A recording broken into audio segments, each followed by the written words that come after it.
Good evening, everybody. My name is Dusty Baker, and I am your sports anchor reporter here at Wave Sports.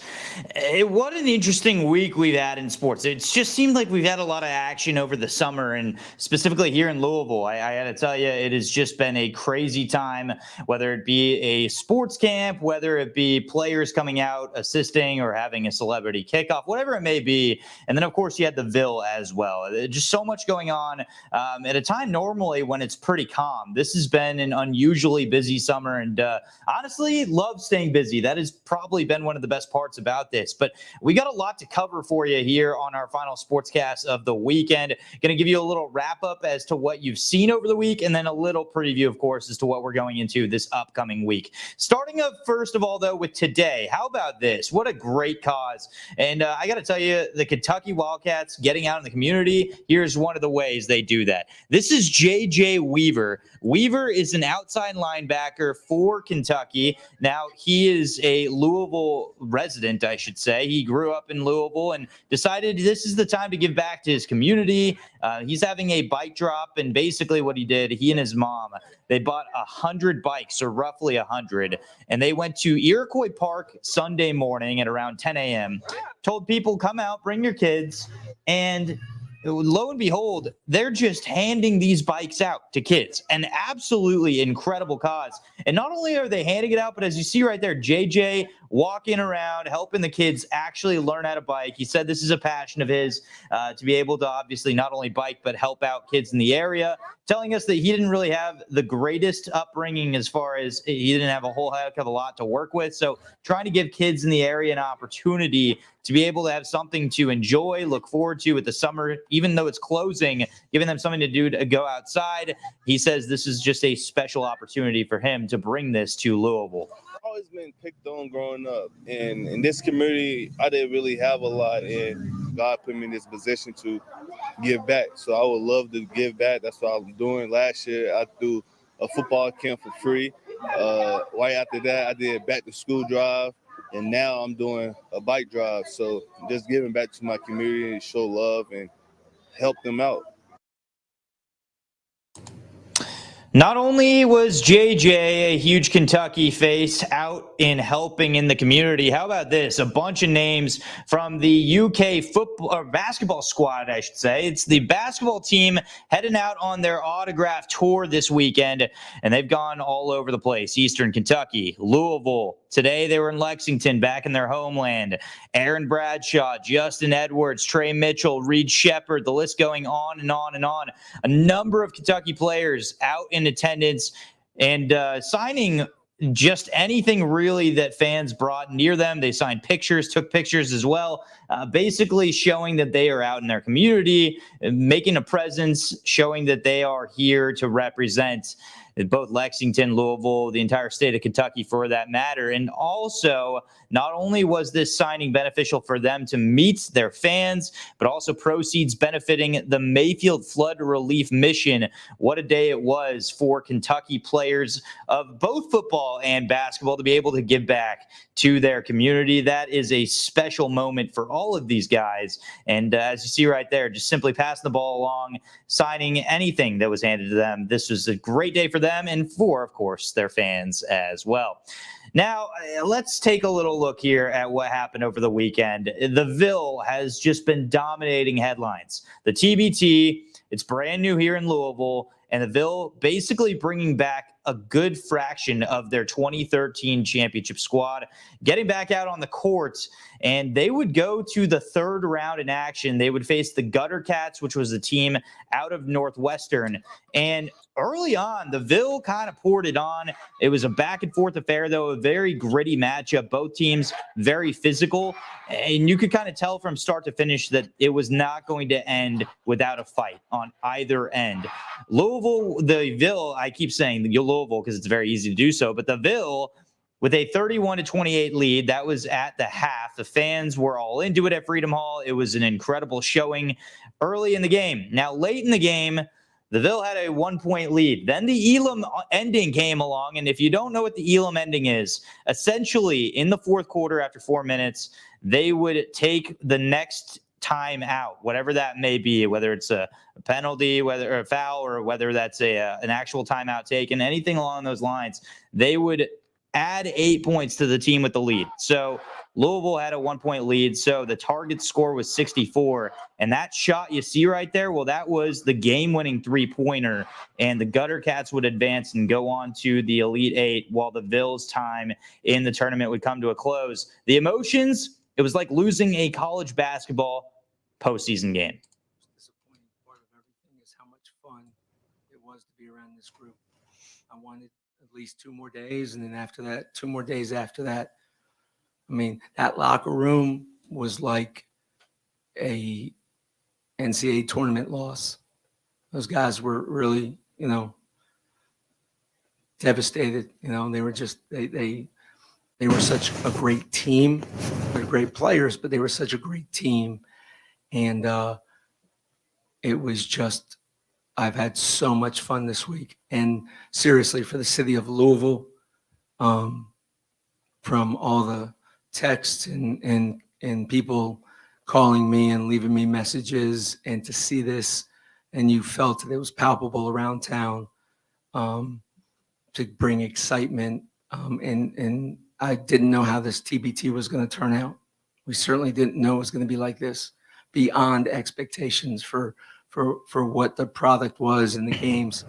I mean, that was ridiculous, how intense that It is what it is. It's the good with the bad with the ugly. And, just prepare for the next game. It's a blessing to be able to play right now. I've been injured the last 3 years. This is my first summer playing basketball. So we'll see what happens next year. It was really good for the brand. And I want to thank the TBT, thank Freedom Hall for the partnership. And it was really positive, very positive. Obviously, a very emotional exit for the Ville. Not exactly how they planned on doing this, but hey, a third-round appearance in your first year, that is not too shabby considering the circumstances. But of course, they had their sights set on the $1 million prize and making it to the finals in Philadelphia. They come a little bit short this year. Expect them to be back in the hunt again next year. Now, meanwhile, talking about being on the court, Kenny Payne has a very interesting job right now because he's essentially turning what he considers to be a brand new program into his own. He's basically rebuilding the brand of Louisville men's basketball, and he already has his team concluding practice. That was on Thursday of this past week. That was summer practice. They finished, and now all of a sudden you're keeping your eyes on what's happening next. Well, pretty soon, tip-off is in November. That's going to come a lot quicker than it seems. Here's what Payne had to say about kind of where his team's at right now. I had to play guys that no matter what, if they didn't buy in, you had to be on the court. You were you had nowhere else to play. Now I have guys that is 13 or 14 that are Division I players, that are pretty decent players. We need guys that have been starters, that are talented enough to come in this program and be starters, but also guys that come from winning programs. Kenny Payne and his squad, they're trying to do a little bit better this year. And by a little bit, I mean quite the turnaround because they went 4-28 just a year ago. Obviously, it's a very different unit, as I mentioned, quite a few transfers, and they were the number 6 ranked recruiting class in 24/7 sports numbers right now. So it should be an interesting year. Exciting for him to be able to kind of turn the page from what was a very difficult season a year ago. And we'll see what happens. Kenny Payne and the squad prepping to go into November, hopefully a little more ready, a little more prepared, and a little more of a group as a whole that has a dynamic on and off the playing field and playing court, the court, I should say, that ultimately has some sort of team chemistry working together a little better than it did a year ago. We're going to go to the playing field. How about Jack Harlow and the homies? They were out in attendance on Saturday. It was really hot outside. They did not care because this squad, along with the Kentucky basketball team and quite a few superstars from all across the country, they came out, including the hot dog eating legend Joey Chestnut. You see there's Jeff Brom right there. Playing kickball. This was a celebrity kickball tournament sponsoring 2 different Louisville charities as well. And the group's coming out together, one cause, really hot day. They still had a great time.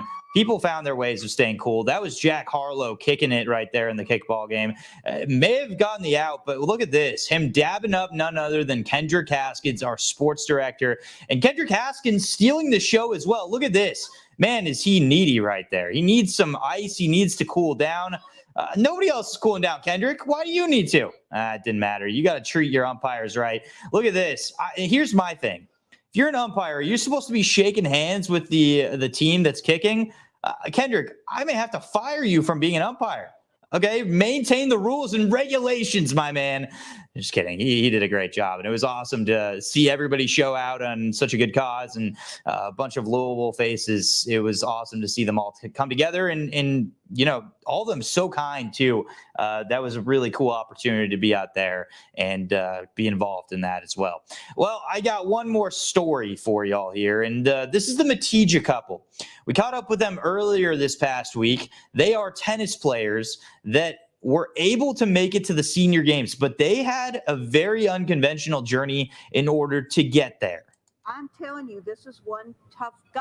As U of L athletes, the Matija couple fell in love on the tennis court, and to this day still have opponents walking away with love on their scorecard. We made it. We represented the state of Kentucky. As they punch their ticket to Pittsburgh for the senior games, with Susan shining bright just as she did with the Cardinals. Susan has made it to the highest level, and for her age and play is remarkable. Susan finishing in second overall in singles. Meanwhile, in doubles, they just loved being there. We were 1-3. The one match we won, the other team didn't show. For David, the road to the games has not been easy. 11 years ago, he was diagnosed with prostate cancer. I bounced back from those fairly quickly. I really thought we were done, like at the beginning of September, but I didn't expect him to get cancer again. In 2022, cancer came back. I found out that I had a huge cancerous tumor on my left kidney, forcing the couple to abandon the dream of competing in Fort Lauderdale for the games. While David's kidney was removed in May, cancer did return on the backhand. It looks like I may have cancer on my lungs and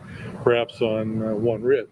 Despite his battle, David continued to play tennis. The couple would win a gold medal in September at Sawyer Park and qualified for this year's games. You can be 72 years old and still be out there having a great time. With senior game sponsor Humana naming Susan and David as game changers. It's very special when people recognize you for being kind of a role model. Inspiring people that even amidst adversity, there's always a way to rally. You know, they can get off the couch and they can do a little exercise and they can live a healthy life. They can be happy and they can be an influence on other people.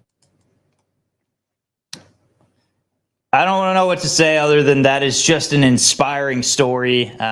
Just the persistence and determination that that couple has. I mean, they are truly incredible people. Got the chance to catch up with them for a little bit, and it was just really a pleasure. And it just goes to show that no matter who you're walking by in Louisville, somebody's got an incredible story. Somebody's battling through something. Somebody's battling through adversity, persisting.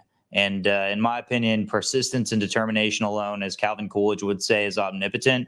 And just really impressed by the way that they carry themselves and the way that they made their push to the senior games, which they say they will plan on trying to go to once again in 2025. That will be in Des Moines, Iowa. Okay, so some things to keep an eye on here. Number one, the Cincinnati Reds. Today, they beat the Dodgers 9-0. I'll have a recap during the 11 o'clock sportscast on Wave Sports, and that'll be later tonight at around 11:20. So make sure to tune in for that if you'd like to see a little bit of a recap, see what happened for the Reds today. But the Reds, they go 2-1 in the series, so they beat the Dodgers. They win 9-0. And now here's a real question. What do they do at the deadline? Are they going to stand pat, or are they going to make moves? Because the Texas Rangers, the LA Angels, we've seen them active. We saw the Toronto Blue Jays a little active as well. The Dodgers have been pretty active. You wonder how deep are the Reds in on this thing of trying to actually win the division. They are in first place at the moment. The Brewers were swept by the Braves. So something to kind of keep an eye on. Other things to recap as well. Lou City.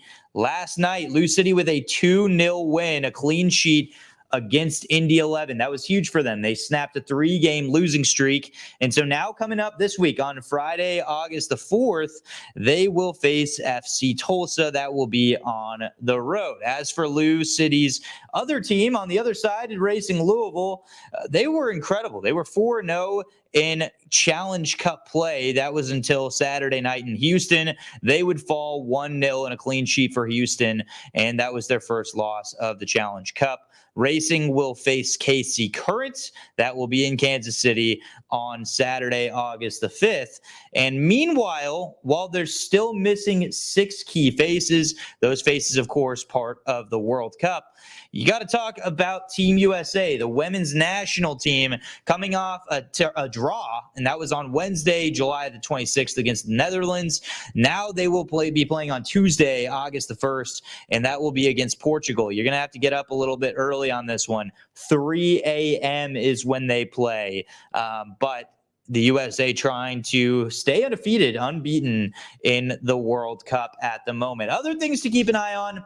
The U of L, we've been talking all about them, and media days for football is coming up on Tuesday. They'll take the podium, and it should be very exciting to kind of see what they'll be discussing as they head into what should be a very interesting first year under head coach Jeff Brom. Remember, a kickoff, it's set for September the 1st. That is a Friday, as Louisville will be in Atlanta. That will be in Mercedes-Benz Stadium against Georgia Tech in what used to be called the Chick-fil-A kickoff game. It's now actually called the Aflac kickoff game.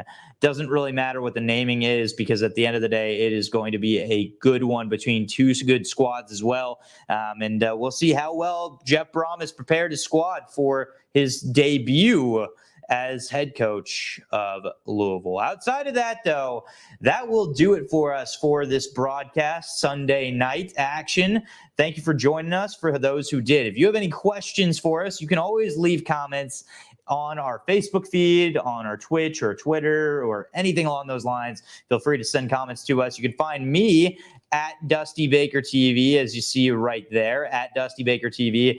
That Twitter icon, it's turned to an X somehow. I still don't want to really get into that, but you can find me on X or Twitter if you still want to call it that. And that's at Dusty Baker TV. And you can find Kendrick Haskins at Kendrick Haskins. You'll find both of us also at Wave News Sports on Twitter. Please follow us on Twitter. You will get all the sports coverage you need on Twitter. And once again, you can message us, direct message us, comment on our live streams if you have any questions, any topics you guys want us to discuss on this podcast. We will be doing this regularly throughout the near future as well. But until then, hope you all have a great evening. Stick with us for the 11 o'clock show if you want to see some Reds highlights from their matchup with the LA Dodgers. I'll just tell you right now, I grew up a Dodgers fan, and today that was quite a one-sided affair. Go see Ellie De La Cruz, see what I got to discuss on the broadcast. That will be tonight at 11 o'clock. If you're going to bed, thank you so much for joining us. We hope you stay with us next time, and hope you all have a great evening and a great start to your week as well. Take care, everybody.